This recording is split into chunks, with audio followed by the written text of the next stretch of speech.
In the last video, I briefly touched upon how the tabloid press played a significant part in the election to power of Margaret Thatcher's Tory party in 1979. Now, my parents were avid Daily Mail readers, and my closest aunt and uncle were equally signed up to the Daily Express, and I recall vividly that in the weeks running up to the election date, every single day was dedicated to a Tory exalting or Labour excoriating headline in each of those publications and in others. To be fair, there was no shortage of ammunition when it came to sticking the boot into Labour.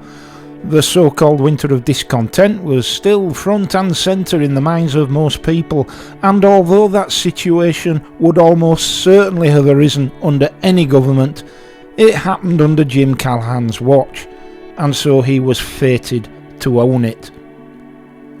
The strength of Thatcher's position, to my mind, derived from a combination of Labour's weakened state and the fact that her newness allowed her to be distanced from the follies of former Tory Prime Minister Edward Heath earlier in that same decade.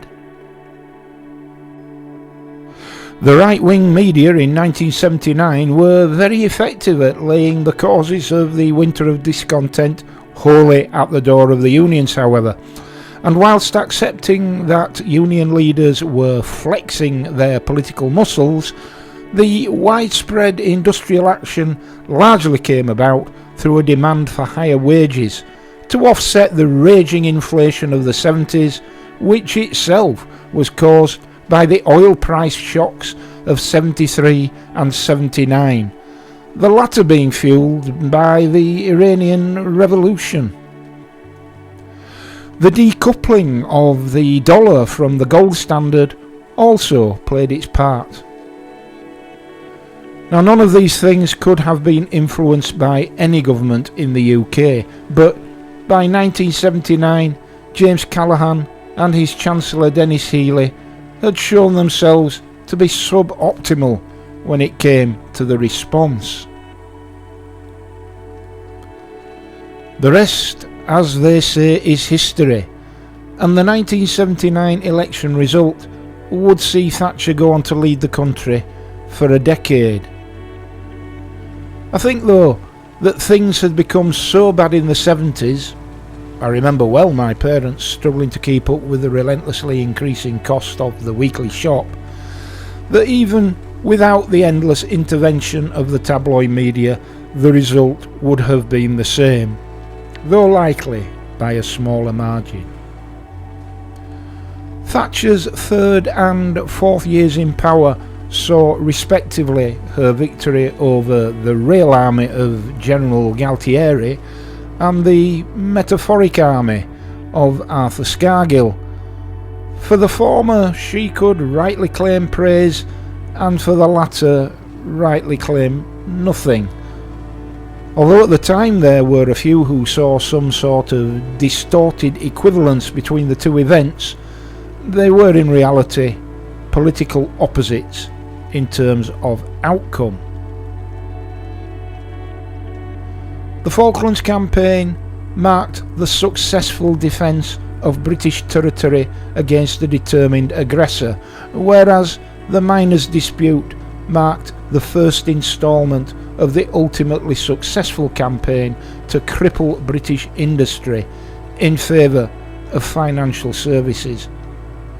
We have recovered from the first, but not from the second. But I only adumbrate these complex events from decades ago to illustrate the extent to which the tabloid press, and now the mainstream media more generally, relentlessly churn out partisan propaganda in an attempt to ensure that so-called elected governments reflect and therefore protect and preserve their own interests and those of their corporate owners. What always surprises me is why so many people fall for it. Why so many people who, in all other respects, are no doubt reasonable, level-headed human beings, allow themselves to be carried along on the wave of distorted logic peddled by these manipulative, self-serving platforms. It's incredibly ironic that in an age when thinking for oneself is easier than ever, thanks for the fingertip availability of fact-checking, that the misrepresentation and grotesque distortion of those facts is what seems to capture the attention of a large section of the population, who seem to have insufficient bandwidth to process what's really going on. What is actually going on in the mainstream media is a systematic strategy of diversion. Chaff is being deployed left, right and centre to deflect our attention away from the malign operations of powerful elites and government puppets towards non-existent or non-threatening issues which in reality do not significantly impact upon our lives. Such a strategy not only provides for deflection but also sows dangerous seeds of division.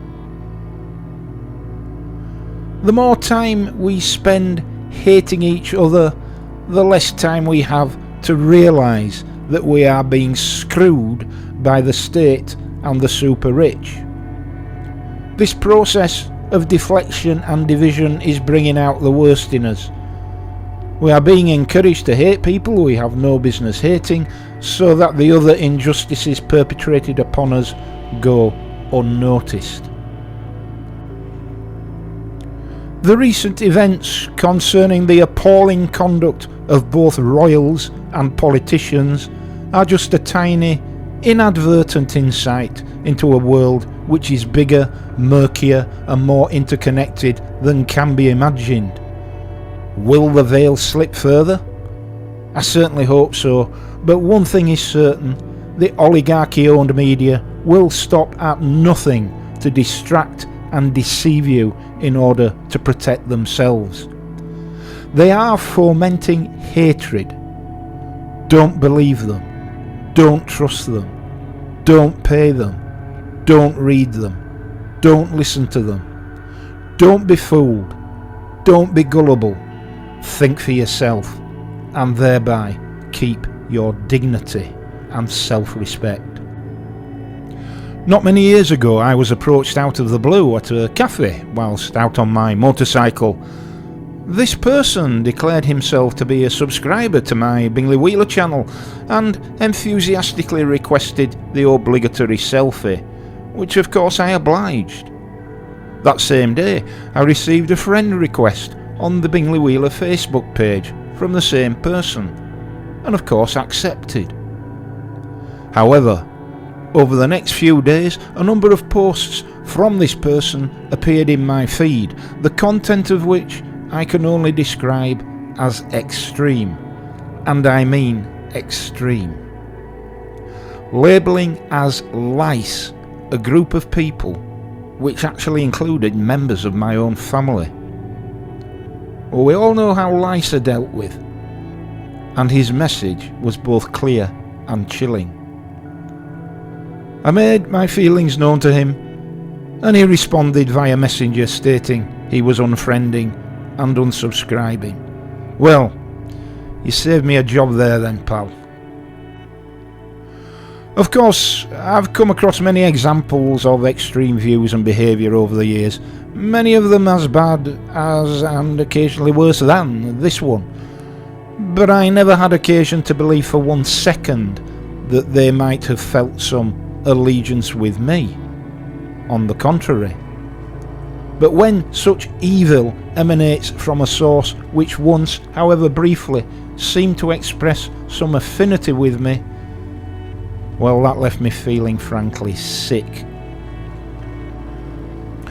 Of course, I soon realised the truly exceptional nature of this event and put it behind me, and nothing remotely like it has arisen these years past. But in its recall, I find resonances with the issues I raised earlier concerning entrenched views and intransigence, often flying in the face of logic, and the way in which the media can drive such behaviour.